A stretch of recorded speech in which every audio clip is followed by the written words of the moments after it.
गुरु के दो शिष्य हैं, सुदामा और कृष्ण, संदीपनी उपाध्याय इनके गुरु जी।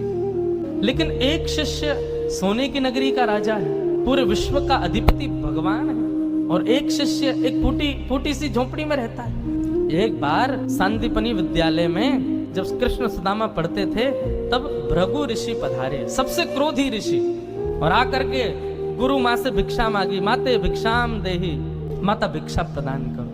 माँ ने मन में विचार किया कि अभी सामग्रियां तो इतनी नहीं कि मैं भिक्षा दे सकूं, मना कर दिया। बोले भगवान आप कल आ जाना, आज तो भिक्षा के लिए सामग्री नहीं है, शाम को जब आ जाएगी तो कल आपको प्रदान कर दूंगा। अब भृगु ऋषि तो क्रोधी, उनको तो जब मांगे तब चाहिए।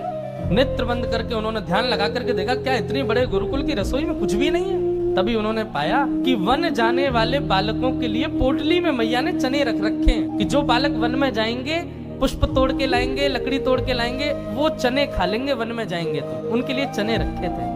भृगु ऋषि बोले बालकों की ज्यादा चिंता है, एक ऋषि द्वार पर आया उसकी चिंता नहीं है। थोड़ी दूर जाकर के अपने कमंडल के जल से श्रापित कर दिया, जो भी उन चनों को खाएगा वो लक्ष्मीहीन हो जाएगा, उसके जीवन से लक्ष्मी चली जाएगी, वो निर्धन हो जाएगा। जिस समय भृगु ऋषि श्राप दे रहे थे, सुदामा जी वहीं एक वृक्ष के पीछे बैठ करके कुछ पुष्प तोड़ रहे थे।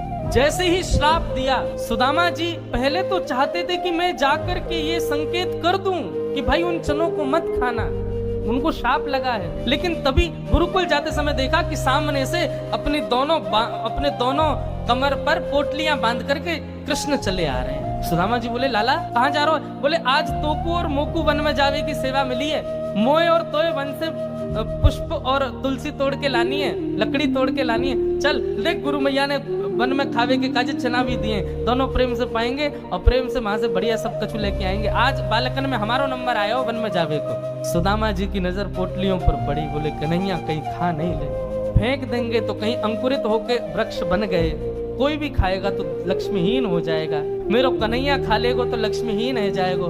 सुदामा जी जिद करने लगे। बोले सुन तू बाकी के सामान रख अपने पास, ये पोटली मोह दे दे, मैं बांधू अपने कमर पे। ठाकुर जी बोले क्यों, मैंने बांध तो रखी। बोले तेरा भरोसा ना है, तो को भूख लगेगा तो मेरे बटके ने खा जाएगा, मोकूत है, जब भूख लगेगी तो दोनों बांट के खाएंगे।